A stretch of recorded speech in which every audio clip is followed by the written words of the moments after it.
Ano ang mangyayari kapag gumawa ang JBL ng kanilang pinaka-advanced na headphones at ibinigay sa iyo ang isa sa mga unang golden sample bago ito ilunsad? Sinubukan mo ito sa isa sa pinakamaiingay at pinakamagulong lugar sa mundo, ang mga kalsada ng Pilipinas?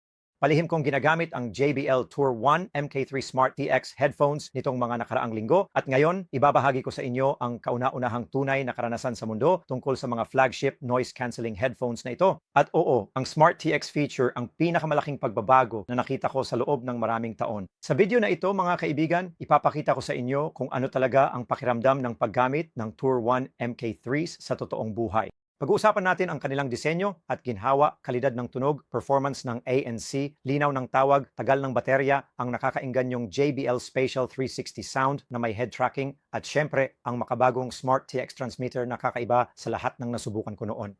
At kung iniisip mong mag-upgrade mula sa MK2 o kahit lumipat mula sa Sony o Bose, maaring ito na ang review na kailangan mong panoorin. At kung bago ka rito, siguraduhin mag-subscribe ka at i-click ang notification bell dahil may paparating na mas detalyadong review sa kalagitnaan ng Hunyo na kinunan pa sa Australia na may mas marami pang tests. Simulan natin sa unang impression. Talagang napakaganda ng pagkakagawa ng mga headphones na ito. Ang finish ng IP ay napakaganda kapag nakita mo sa personal at ang frame ay magaan pero matibay. Ang umiikot na ear cups at adjustable na headband ay nagbibigay ng premium na fit at ang malambot na cushion sa parehong ear cups ay suot ko ito ng ilang oras kahit habang nagtatrabaho sa labas sa init at hindi ako nakaramdam ng pagod. Maganda rin ang estilo nito, makinis, moderno at tunay na may tatak na JBL. Ngayon, ang ANC ng mga ito ay talagang ibang klase. Ang may JBL True Adaptive Noise Cancelling 2.0 ay gumagamit ng 8 mikropono, 4 sa bawat ear cup para tuloy-tuloy na i-monitor ang iyong paligid at aktibong harangin ang mga ingay sa background. Nang ginamit ko ito sa gym, hindi ko narinig ang kalampag ng mga weights o ang malakas na tunog ng loudspeaker system. Mas kahanga-hanga pa, habang tumatawag ako sa isang mataong kalsada, hindi narinig ng kausap ko ang ingay ng trapiko. Hindi ko pa naranasan ang ganitong kalinaw sa tawag dati. Sa totoo lang, medyo surreal ang pakiramdam at literal na kailangan kong magpalipat-lipat ng lugar para tanungin, naririnig nyo ba ako? At hindi nila magawa. Pagdating naman sa kalidad ng tunog, gumagamit ang Tour 1 MK3 ng 40mm microdome drivers.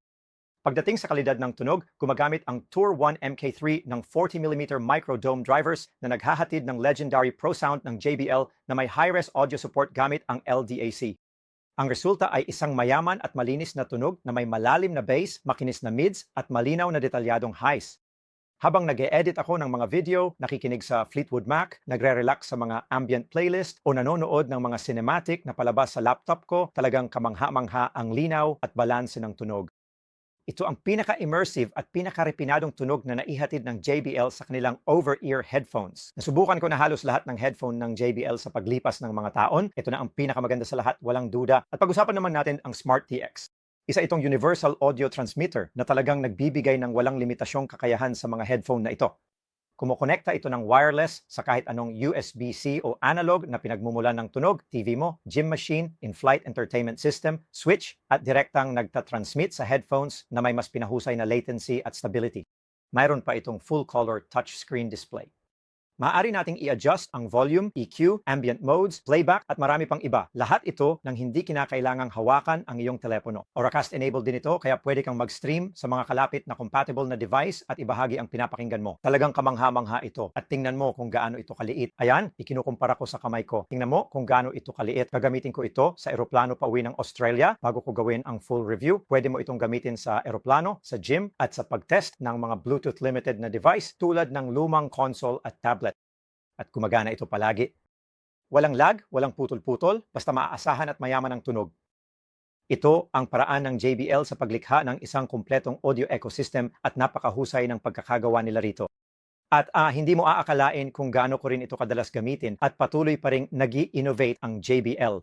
Ang Spatial 360 sound na may head tracking ay isa pang namumukod tangi.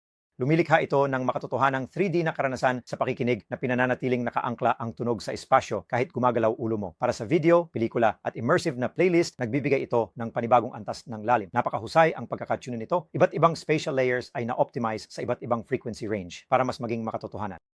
Talagang mararamdaman mo guys na parang nasa isang kwarto ka o nasa entablado. Ngayon, gaya ng sinabi ko, nakinig ako gamit ito sa gym at pakiramdam ko talaga ay parang nasa concert ako dahil napapalibutan ka ng musika. Parang nandoon ka talaga. Napakagaling nito at palagi ko itong ginagamit na naka-on. Ang battery life, sa madaling salita, ay parang pang-marathon sa tibay. Kapag naka-off yung ANC, makakakuha ka ng hanggang 70 oras ng playback. Kapag naka-on naman ang ANC, mayroon ka pa ring 40 oras na mas mataas pa sa karaniwang industry average. At kung nagmamadali ka, 5 minutong pag-charge ay nagbibigay na agad ng 5 oras na paggamit. Halos 1 linggo na akong hindi nag-charge at kahit sa biyahe sa pagitan ng mga syudad, hindi ako nag-alala na mauubusan ng baterya. Ngayon, mas pinapalawak pa ng JBL Headphones app ang iyong control. Para sa isang 12-band na personified 3.0 hearing test, detalyadong EQ tuning, balanse ng kaliwa-kanan, intensity ng ANC, control sa ambient sound, smart talk activation, at marami pang iba. Mga kaibigan, lubos kong inirekomenda na iset up ninyo ang inyong personal hearing profile. Malaki ang naging epekto nito sa linaw ng tunog, lalo na sa mababang boses at mga banayad na instrumental na detalye. Kung mahilig ka sa detalyadong pakikinig tulad ko, mapapansin mo agad ang pagkakaiba. Balik tayo sa comfort, gaya ng nabanggit, talagang ginawa ang mga ito para sa matagalang pakikinig. Ang mga cushion ay puno ng premium foam na umaayon sa hugis ng ulo mo. At ang pinahusay na disenyo ay tumutulong harangin ang ingay kahit hindi naka-on ang noise cancelling. Kahit ginagamit ko ito habang naglalakad sa Manila Bay o nakaupo sa abalang kapehan, nananatili ang selyo at ginhawa. Gaya ng nakikita ninyo diyan mga kaibigan, lubos na nasasakop ng headphone ang aking tainga, gaya ng makikita ninyo rito. Sa kabuuan, ito na ang pinakamayaman sa features, flexible at pinakakinis na headphone ng JBL hanggang ngayon. Mula sa kalidad ng pagkakagawa, sa performance ng Smart TX transmitter, sa adaptive EN-ANC, hanggang sa magandang disenyo at napakagandang case, tinutupad ng Tour 1 MK3 ang lahat ng pangako nito. Sapat ang versatility nito para sa paglalakbay, profesional para sa mga creator at masarap gamitin para sa araw-araw na pakikinig. At para sa isang tulad ko na gumagamit ng iba't ibang device at entertainment, talagang gumagana ito. Pero tandaan ninyo guys, teaser pa lang ito. Sa full review, mas lalalim pa tayo, magkakaroon ng side-by-side comparisons, multi-location tests, at isang kumpletong paghimay kung saan nakapwesto ang mga ito sa 2025 headphone market. Kaya siguraduhin i-like ang video, mag-subscribe, at i-turn on ang notifications para hindi ninyo ma-miss ang full review sa Hunyo.